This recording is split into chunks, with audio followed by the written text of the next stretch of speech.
Welcome back to my YouTube channel চাষবাসের টুকিটাকি with Bappa নিয়ে আমি হাজির হয়েছি বন্ধুরা আপনাদের সামনে।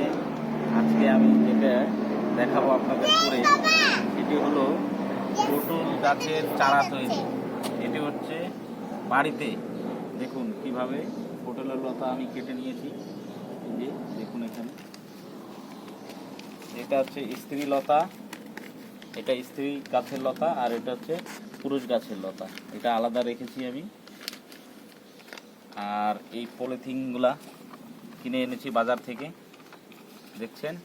আর এইখানে সার ব্যবহার করতেছি আমি বাড়িরই গোবর সার, আর তার মধ্যে কিছু ছাই মিক্স করে দিয়েছি আমি। এখানে মেশানো হয়ে গেছে ভালো মতো করে। তারপরে এক একটায় মাটি ভরে এই যে লতাটা দেখছো এইভাবে গোল পাকিয়ে নিচ্ছি, সুন্দর করে গোল পাকিয়ে নিয়ে এটাকে এইভাবে সুন্দর করে দিয়ে দিতে হবে। তার উপরে সামনে এই অল্প করে দিয়ে দিতে হবে। আমাকে হেল্প করছে এই কাজের জন্য আমার মেয়ে, দেখুন তিয়াশা সরকার। আমরা সবাই সব কিছু মিলেই করি। আমার মেয়ে আমাকে খুব সহায়তা করে।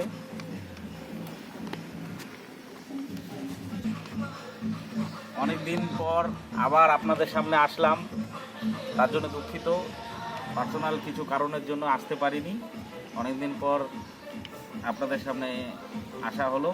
যাই হোক, আমাকে আগের মতো সাপোর্ট করবেন, কমেন্ট, শেয়ার এবং সাবস্ক্রাইব করবেন। এই যে আমার সেই মেয়ে, পটলের ভিডিওটা যে করেছিলাম আগে, দেখুন কত বড় হয়ে গেছে। এখন আমাকে সহায়তা করে। আগে তো শুধু ঘুরে বেড়াতো জমি দিয়ে, আর এখন আমাকে নিজেই সহায়তা করে। দেখুন, আবার বলছি বন্ধুরা, সাধারণ একটা উপায়, ছাই আর গোবর দিয়ে সার বানাতে হবে। এই একটা দেখুন আমি সার বানিয়ে নিয়েছি মাটি দিয়ে মিক্স করে। আর এই যে এই উপায় এখন এখানে দিয়ে দিচ্ছি, সেই একই প্রসেস। এটি আমরা যত্ন করব, বাড়িতেই রাখবো, যেখানে রোদ আছে সেখানে রাখতে হবে। এবং কিন্তু যেটা দরকার সেটা হচ্ছে আমাদের কিন্তু জল দিতে হবে, জল দিতে হবে। ঠিক আছে বন্ধুরা, ভালো থাকবেন। সবাইকে